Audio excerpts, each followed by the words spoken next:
السلام علیکم ورحمۃ اللہ وبرکاتہ۔ پیارے دوستوں، میں آج آپ کو شب معراج کی چند باتیں بتاتی ہوں۔ شب معراج ماہ رجب کی 27ویں رات اللہ تعالیٰ کے حکم سے حضرت جبرائیل علیہ السلام نورانی مخلوق کے گروہ کے ساتھ جنتی براق لے کر آسمان کی بلندیوں سے اترے اور حضرت ام ہانی کے گھر تشریف لائے، جہاں رسول اکرم صلی اللہ علیہ وسلم آرام فرما رہے تھے۔ آنکھیں بند تھیں مگر دل بیدار تھا۔ حضرت جبرائیل علیہ السلام ہاتھ باندھ کر کھڑے تھے اور سوچ رہے تھے کہ اگر آواز دے کر جگایا تو یہ بے ادبی ہوگی۔ فکر مند تھے کہ محبوب خدا صلی اللہ علیہ وسلم کس طرح بیدار کیا جائے۔ اسی وقت اللہ تعالیٰ کا ارشاد ہوا، اے جبرائیل، میرے محبوب کے قدموں کو اپنے لبوں سے چھو لے تاکہ تیرے لبوں کی ٹھنڈک سے میرے محبوب کی آنکھ کھل جائے۔ میں نے تجھے اسی دن کے لیے کافور سے پیدا کیا ہے۔ حکم سنتے ہی حضرت جبرائیل علیہ السلام آگے بڑھے اور اپنے کافوری ہونٹ حضور صلی اللہ علیہ وسلم کے قدموں سے لگا دیے۔ آپ صلی اللہ علیہ وسلم نے ٹھنڈک محسوس کی اور بیدار ہو گئے۔ پوچھا، اے جبرائیل، کیسے آنا ہوا؟ حضرت جبرائیل علیہ السلام نے عرض کیا، یا رسول اللہ صلی اللہ علیہ وسلم، اللہ تعالیٰ آپ سے ملاقات کا مشتاق ہے۔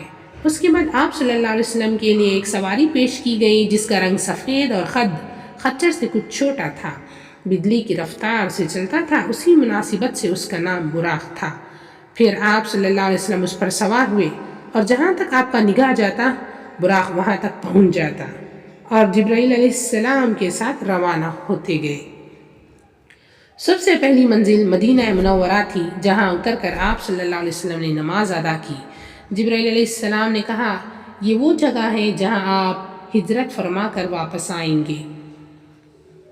دوسری منزل طور سینا تھی، جہاں اللہ تعالیٰ نے حضرت موسیٰ علیہ السلام سے کلام فرمایا تھا۔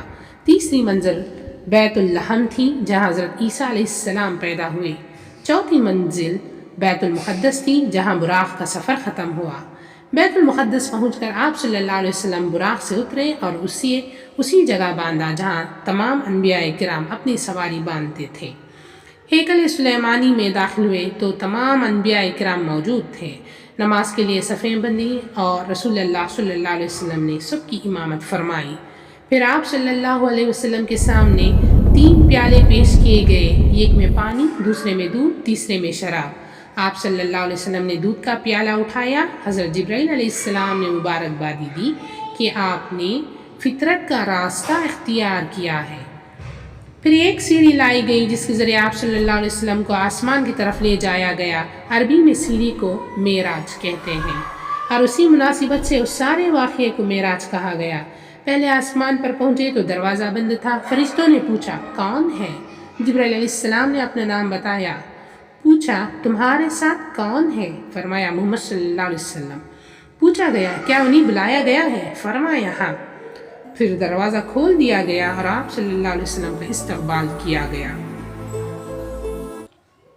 یہاں حضرت آدم علیہ السلام سے ملاقات ہوئی۔ پھر آپ صلی اللہ علیہ وسلم نے مختلف مناظر دیکھے، نیک لوگوں کو، گنہگاروں کو، زکوٰۃ نہ دینے والوں کو، سود کھانے والوں کو، غیبت کرنے والوں کو، یتیموں کا مال کھانے والوں کو، اور دوزخ کے مناظر بھی دکھائے گئے۔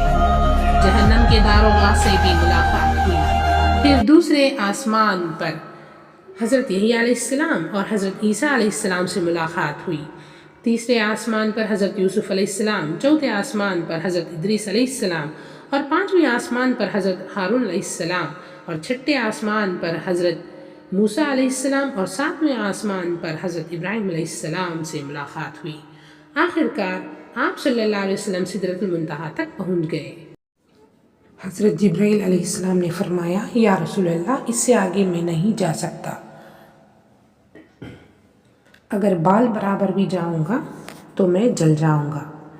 اس طرح آپ صلی اللہ علیہ وسلم خود عرش پر چلے گئے اور اللہ سے بات چیت کی، نماز کا تحفہ ملا، سورہ بقرہ کی آخری 2 آیت عطا کی گئی اور امت کی بخشش کی بشارت دی۔ واپسی پر آپ صلی اللہ علیہ وسلم بیت المقدس آئے، انبیاء اکرام کو نماز فجر کی نماز پڑھائی، پھر براق پر سوار ہو کر مکہ واپس تشریف لائے۔ صبح سب سے پہلے ام ہانی کو واقعہ سنایا، پھر کفار مکہ نے مذاق اڑایا، لیکن آپ صلی اللہ علیہ وسلم نے بیت المقدس کی صحیح نشانیوں کا بیان کیا اور قافلوں کو خبریں دیں جن کی تصدیق ہو گئی۔ آج بھی بہت سے لوگ سوچتے ہیں کہ کیسے ہوا، مگر اللہ کے لیے کچھ بھی ناممکن نہیں، یہ تو ایک معجزہ ہے۔ مزید اسلامک ویڈیو دیکھنے کے لیے اس چینل کو سبسکرائب کریں اور شیئر کرنا نہ بھولیں۔ السلام علیکم۔